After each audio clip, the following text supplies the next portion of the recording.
All right, so this presentation kind of goes into particle kinematics, but it also covers the introduction to dynamics. So the first part of dynamics was particle kinematics, which is basically things are moving, and in just particle kinematics problems, you can approximate that motion as the motion of two infinitely small points. Um, there's a couple different conditions that really make particle kinematics problems super easy. The first one is considering uniform acceleration, right? So by considering, or if it's telling you that it's got a constant velocity, or it's accelerating uniformly or constantly, or if it gives you that the acceleration equals just a number meters per second squared, so if it's not like a function of time, that all qualifies as uniform acceleration, right? So uniform acceleration allows you to use these three equations where you can relate the velocity to the instant or the initial velocity plus the acceleration times time. The final position is a function of the initial position plus the initial velocity times time plus half of the acceleration times time squared. And the final velocity squared is a function of the initial velocity squared plus 2 times the acceleration times the change in position of the object. So both of, like all three of these equations should be pretty similar because you saw them all in physics 1. They might have been a little different in terms of like the characters that are used or the variable identifiers that are used, um, but they're all the same. I don't know if you guys learned this in physics, because usually they don't tell you all of the fun tricks that simplify picking the equations, but you pick them based on this information over here. So you would use this first equation if you aren't told anything about position, because it allows you to solve for these values without knowing the position. Both of these equations require some knowledge of the position. You use the second equation if you don't know anything about the final velocity, because here you have to know the final velocity and here you have to know the final velocity, but in this equation you don't have to.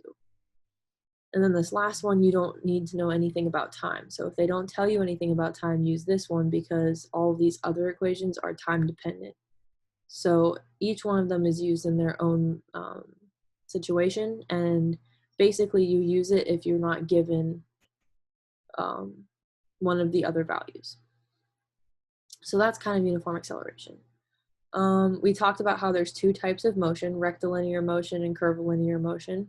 That's basically saying a straight line versus not a straight line. All motion has some kind of acceleration, right? So tangential being the linear acceleration along the path, right? And curvilinear motion has an additional acceleration component that is the normal acceleration, which is essentially the acceleration pushing it towards the center of the circle, right? So without that normal acceleration, you wouldn't have that curved path because there's nothing like accelerating it towards the center of a curve, right? So this rho here is just the radius of the circle. That kind of got a little bit confusing for some people.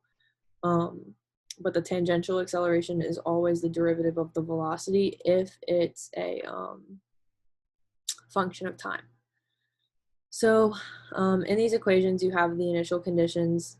You assume that the start time is 0, and you have the starting position is s naught and the starting velocity is v naught. If it's not given to you where it starts, you can assume that with time it started with 0, and you can just kind of find almost the equivalent of a delta s or delta position. And then for the starting velocity, if it says that it starts from rest, it starts at 0. Kind of going over that again, uniform acceleration goes over the fact that the acceleration is constant, and that is what allows you to use these equations. And then there's a simplification where it says from or at rest. That means the velocity is 0. So rest means the velocity is 0. The only other thing to remember is that these equations, if you wanted to use them, they're not on your data card. So you have to figure out or remember them yourself. So kind of going over that again. You choose the equation that you use based on what you want to find and what you're given, right? You can't use something you don't have. So if you don't have that information, you have to use a different equation. Again, there's two types of motion. For a straight line, the position is the distance from the start point to the end point. The velocity occurs in the direction of the motion, and the acceleration is parallel to the direction of the motion. So if it's accelerating faster to a higher speed, it is with the motion, and if it's slowing down, it is parallel to, but in the opposite direction of the motion itself.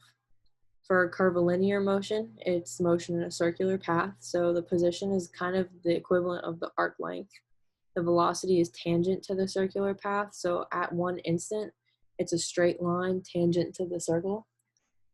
And the acceleration, like I said, has two components. One is tangential, one is normal. The tangential acceleration kind of deals with the change in speed along the circular path, and the normal acceleration deals with the circular path itself. So that normal acceleration is what's actually pushing it along the circle. So all of that was assuming that acceleration is uniform, which it probably won't normally be. So anytime you're not told that the uniform or the acceleration is uniform, or if you're explicitly told that it's a function of time, you're going to use this equation, this information, right? So pretty much the basic understanding of non-uniform acceleration is understanding the calculus relationship between position, velocity, and acceleration, right? So in Calc 1, you learned that if you take the derivative of position, you get velocity. And if you take the derivative of velocity, you get acceleration, right? And then kind of towards the end of Calc 1 and the beginning of Calc 2, you learned that if you did that backwards, you took the integral, you could go back up the chain. So basically, most of the time you're going to be taking integrals, depending on what you know. And regardless of what the problem is, you're going to have a series of initial conditions, right? Because you need a final and initial velocity final and initial value of velocity, position, acceleration, and time, right? So you're given a function of acceleration, which you'll usually have to integrate to velocity and then again to a position. And then you use the conditions that you're given to find out what the constants of integration are. So basically, you're going to be given usually all of the initial conditions, and then one of them you'll get both. So you'll either get both the time conditions, you'll either get both of the position equations or the velocity equations, right? Or conditions, sorry, not equations. So one of these you'll have both of, and that will allow you to solve that integral for, usually it's not time. So if say you got the final position, right? You could solve this integral for the final time value. And then from there, you can solve the velocity integral with respect to the final time, to the initial time. And then for the acceleration, you just plug it in. So generally what you want to do is solve for T2 however you can. And usually the only way you can is by using the conditions you have both of.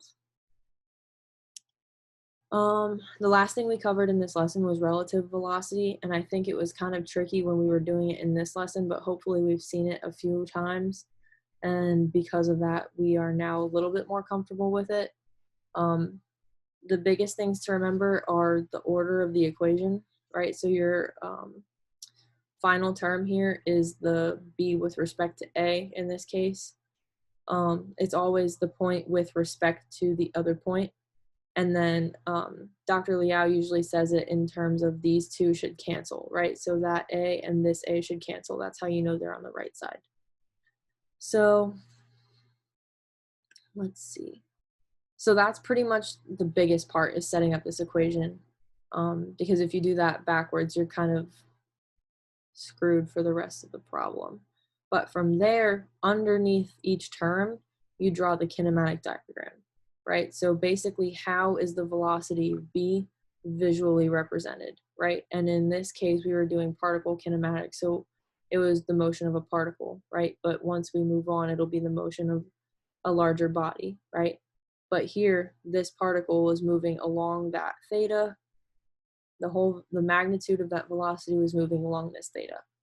Same with here, the velocity at A was moving along that theta, and we were unsure of the direction of the velocity of B with respect to A, so here are our two unknowns, one in the vertical, one in the horizontal. So basically we evaluated this equation in the X and the Y direction, right? Because we have two unknowns, so we need two equations. So by doing that, we were able to solve for the both components of the velocity of B with respect to A. And basically what you're gonna do is you can either solve it like this and get the velocity magnitude and find the direction of it, or sometimes you'll be able to, if it doesn't explicitly ask you to find theta, you can write it as, for example, 6 meters per second to the right plus 2 meters per second up, right? So you can just leave it in terms of like a vector, but if it asks you for theta, you have to do the trig part of it. And that's just finding the magnitude of it and then translating that into a triangle. So I just wanted to really quickly say that the most important thing about this, the most important thing about this module, I guess it is that you are really gonna have to buckle down and pay attention, and watch the videos, show up to class prepared. It sounds stupid because that's what you were supposed to be doing the whole time, but it's super, super, super important that you do it now. Here are my office hours. Please go to them because I'm there every time, whether you're there or not. And it gets really boring and lonely. So please go to them. We can go over like issues with the content. I can pretty much reteach it if you really needed me to. We can go over worksheet problems. We can go over homework problems. If you really wanted to go above and beyond, I've had a couple people ask to kind of preview the next lesson. So if that was something you're interested in, we can do that. So if the lesson video really just didn't do it for you, you can come to office hours and I can try to explain it a little better. And then if you wanted to just chat about like how you're doing in the class, how you're doing in other classes, what you're doing over the weekend, blah, blah, blah, whatever, we can do that too. Like I said, I have to be there anyway. So whatever you want to do, I'll do. So that's that. I'm going to go record the other video, the 1 and 2 for rigid body. And yeah.